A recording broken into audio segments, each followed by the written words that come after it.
ہیں اور سب سے پہلے آپ کو بتائیں کہ انٹرمیڈیٹ کے سالانہ امتحانات 2024 کے نتائج کا اعلان کر دیا گیا۔ پنجاب کالج ایک بار پھر بازی لے گیا۔ پنجاب کالجز کے طالب علموں نے مجموعی طور پر 19 پوزیشنز اپنے نام کی ہیں۔ اسی پر بات کر لیتے ہیں عاطف پرویز سے۔ عاطف،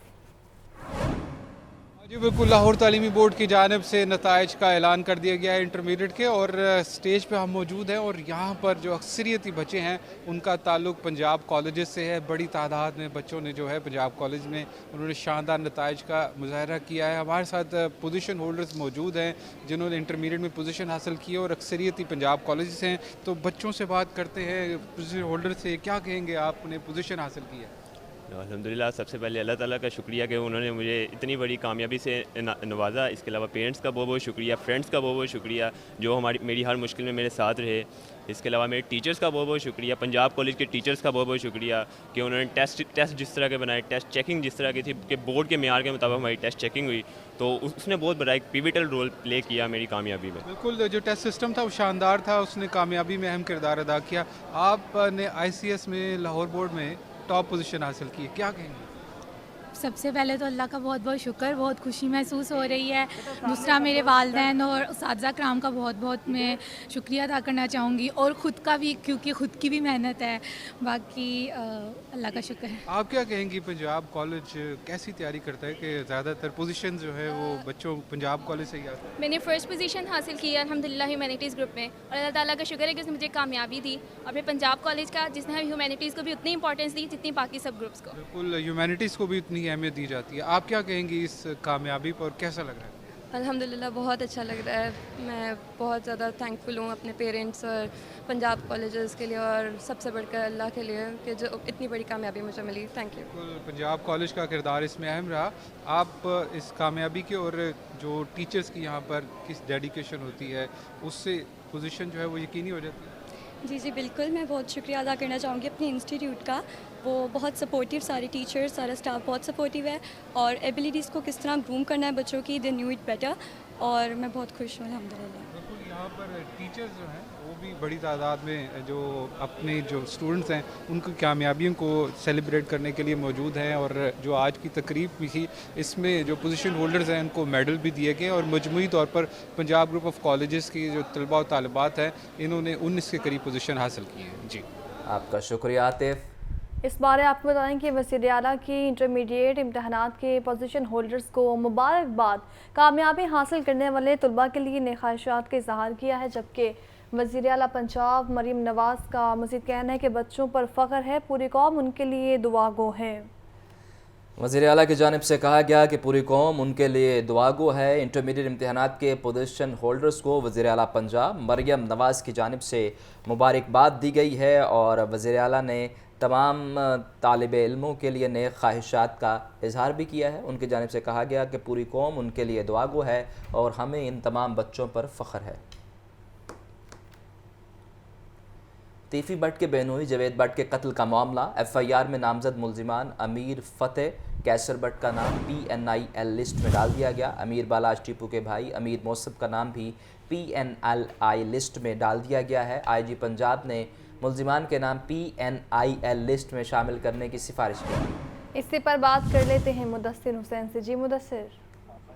جی بالکل، تیفی بٹ کے بنوئی جاوید بٹ کو جو ہے وہ ایف سی انڈر پاس کے قریب جو ہے وہ 2 روز قبل قتل کیا گیا تھا۔ اب اس کیس میں جو ہے وہ مزید پیش رفت سامنے آئی ہے کہ ایف آئی آر میں نامزد ملزمان امیر فتح اور کیسر بٹ کا نام جو ہے وہ پی این آئی لسٹ میں ڈال دیا گیا ہے۔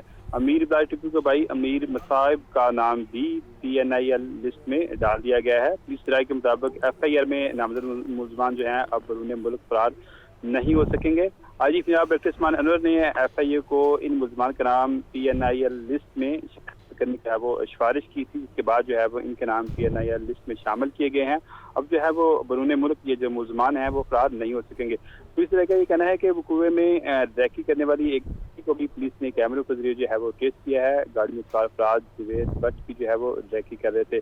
گاڑی کس کے نام پر ہے اور اس حوالے سے پولیس نے ایکسائز سے بھی جو ہے وہ رابطہ کر لیا۔ اس حوالے سے پولیس حکام کا یہ کہنا ہے کہ اس کیس کی پہلوں پر جو ہے وہ تحقیقات کی جا رہی ہے، اور پولیس کا یہ کہنا ہے کہ جو آپ کا شکریہ مدثر۔ اور آپ کو بتائیں کہ کنٹرولڈ ایکسیس کوریڈور بند روڈ پیکیج 2 اور راوی برج توسیع منصوبہ وزیر اعلیٰ پنجاب مریم نواز نے میگا پروجیکٹس کا افتتاح کر دیا ہے۔ داخلی اور خارجی راستے پر بابو صابو انٹرچینج کی ری ماڈلنگ بھی مکمل کر لی گئی ہے، جبکہ مزید آپ کو بتائیں کہ اطراف کی آبادیوں کی سہولت کے پیش نظر بند روڈ سروس لائن کی مزید توسیع کا حکم ہے۔ مریم نواز نے پودا بھی لگایا۔ یہ مناظر بھی ٹیلی ویژن اسکرین پر آپ دیکھ سکتے ہیں کہ میگا پروجیکٹس کا افتتاح کیا گیا ہے مریم نواز کی جانب سے، اور بند ریڈ سروس لین کے حوالے سے بھی احکامات دیے گئے ہیں۔ مریم نواز کی جانب سے پودا لگایا گیا۔ بند روڈ پیکیج 2 اور راوی برج توسیع منصوبہ ہے اور اس بارے آپ کو بتایا جا رہا ہے۔ ڈی سی لاہور سید موسیٰ رضا کا ہربنس پورہ کا دورہ، انٹرچینج کے اطراف میں صفائی ستھرائی کا جائزہ لیا ہے۔ صفائی ستھرائی کے انتظامات کو مزید بہتر بنانے کی ہدایت ہے۔ ڈی سی لاہور کی تمام فیلڈ افسران کو از خود فیلڈ میں آپریشنل رہنے کی ہدایات ہیں۔ چیف رپورٹر عمران اکبر سے مزید جانتے ہیں۔ عمران، بتائیے اس دورے بارے۔ دیکھیں، ڈپٹی کمشنر لاہور سید موسیٰ رضا نے 14 اگست کی رات کو چارج لیا اور مسلسل یہ آج 20واں دن ہے کہ روزانہ جو ہے وہ صفائی اور ستھرائی اور اس کے ساتھ ساتھ تجاوزات کے حوالے سے دورے کر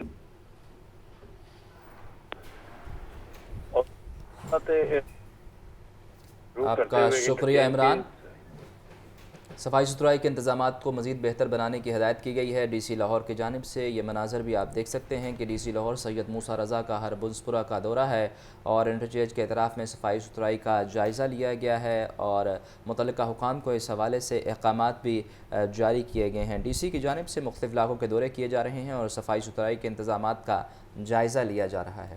بڑھتی ہوئی مہنگائی کے باعث زرعی شعبہ بھی مشکل میں، 2 اہم کھادوں کے استعمال میں مایوس کن حد تک کمی ریکارڈ۔ گزشتہ برس کے مقابلے یوریا کھاد کا استعمال 14% کم ہو گیا۔ ڈی اے پی کی فروخت میں بھی حیران کن 70% کمی ریکارڈ کی گئی۔ اسی پر بات کر لیتے ہیں زاہد عابد سے۔ جی زاہد۔ بالکل، زرعی شعبے کی اس وقت معاشی سرگرمی جو وہ انتہائی کم سطح پر دیکھی جا رہی ہے اور خاص طور پر اس وقت جو فصلیں کاشت کی گئی تھیں ان کی پیداوار بھی اہداف سے کہیں کم نظر آ رہی ہے۔ اس وقت اعداد و شمار کے مطابق 2 اہم کھادیں ڈی اے پی اور یوریا ہیں جن کے استعمال میں مسلسل کمی دیکھی گئی ہے، جس کی وجہ یہ بیان کی جا رہی ہے کہ گندم کی فصل جب پیدا ہوئی تھی تو اس کی خریداری اور اس کی قیمت کے حوالے سے کسانوں کو مناسب معاوضہ نہیں مل سکا تھا، جس کی وجہ سے اس وقت مالی بحران کا شکار کاشتکار ہیں۔ اسی وجہ سے گزشتہ برس کے مقابلے میں یوریا کا استعمال 14% کم ہوا ہے، جبکہ ڈی اے پی کی فروخت میں بھی 70% کی کمی ریکارڈ کی گئی ہے۔ اعداد و شمار کے مطابق رواں برس اگست میں یوریا کی فروخت 5,60,000 ٹن رہی، جبکہ گزشتہ برس اگست میں یوریا کی فروخت 6,50,000 ٹن تھی۔ اسی طرح اگست میں ڈی اے پی کی فروخت 70% کمی سے صرف 80,000 ٹن رہی ہے، جبکہ گزشتہ برس اگست میں 2,63,000 ٹن ڈی اے پی فروخت ہوئی تھی۔ اور یہ تمام جو کھادیں ہیں یہ فصلوں کی کاشت کے لیے انتہائی اہم خیال کی جاتی ہیں اور ہر فصل میں ان کا استعمال لازمی کیا جاتا ہے۔ ماہرین کے مطابق اس وقت جو صورتحال ہے اس میں یہ صاف ظاہر ہو رہا ہے کہ اس وقت کسان کاشتکاری کی طرف زیادہ توجہ نہیں دے رہا اور مالی بحران کا شکار ہے، اور اسی وجہ سے اتپاد کی پیداوار اب تک ہوئی ہے اور منڈیوں تک کپاس پہنچی ہے، وہ بھی گزشتہ برس کے مقابلے میں تقریباً 30 سے 40% کم ریکارڈ کی جا رہی ہے اس سیزن میں، جس کی وجہ سے مجموعی طور پر زرعی شعبہ اس وقت مشکلات کا شکار نظر آتا ہے، جس کے اثرات ملک کی معیشت پر بھی پڑتے ہوئے نظر آئیں گے۔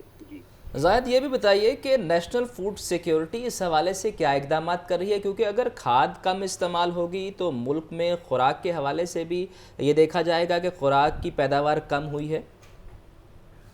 جی بالکل، جس وقت گندم کی فصل آئی تھی تو حکومت کی جانب سے گندم کی خریداری کا عمل روک دیا گیا تھا اور تمام نجی شعبے کے حوالے کر دیا گیا تھا۔ اس وقت ہی زرعی ماہرین کی جانب سے اس خدشے کا اظہار کیا جا رہا تھا کہ کسانوں کو مناسب معاوضہ نہ ملنے کی وجہ سے گندم کے بعد جو فصلیں کاشت ہونی ہیں ان کی پیداوار میں شدید طور پر کمی ہوگی، کیونکہ گندم کے جو پیسے ہوتے ہیں وہ آنے والی فصل کے لیے استعمال کیا کرتا ہے کسان۔ اس وقت یہی صورتحال ہے کہ کپاس اور دیگر جو فصلیں ہیں ان کی پیداوار میں اس طرح دلچسپی نہیں لے سکا کاشتکار جیسا کہ پہلے لیتا تھا، اس کے پاس کیونکہ سرمایہ کی کمی تھی، اور اب یہی صورتحال اس وقت مارکیٹ میں نظر آ رہی ہے، اور اس کی وجہ سے خاص طور پر جو ٹیکسٹائل سیکٹر وہ پہلے ہی خدشات کا اظہار کر چکا ہے کہ اگر کپاس کی پیداوار کم ہوتی ہے، جیسا کہ اس وقت ظاہر ہو رہا ہے کہ اب تک جو چنائی ہوئی ہے وہ گزشتہ برس سے تقریباً 30% کم چنائی ہوئی ہے اور مارکیٹ میں کپاس کم پہنچتی ہے، جس کی وجہ سے ٹیکسٹائل سیکٹر بھی دباؤ میں آئے گا، اور یہ پورا ایک ایسا سرکل ہے کہ جس میں زرعی شعبہ اگر دباؤ میں آتا ہے تو تمام انڈسٹری خاص طور پر ٹیکسٹائل سیکٹر بھی دباؤ میں آئے گا، اور معاشی سرگرمی جو کہ پہلے ہی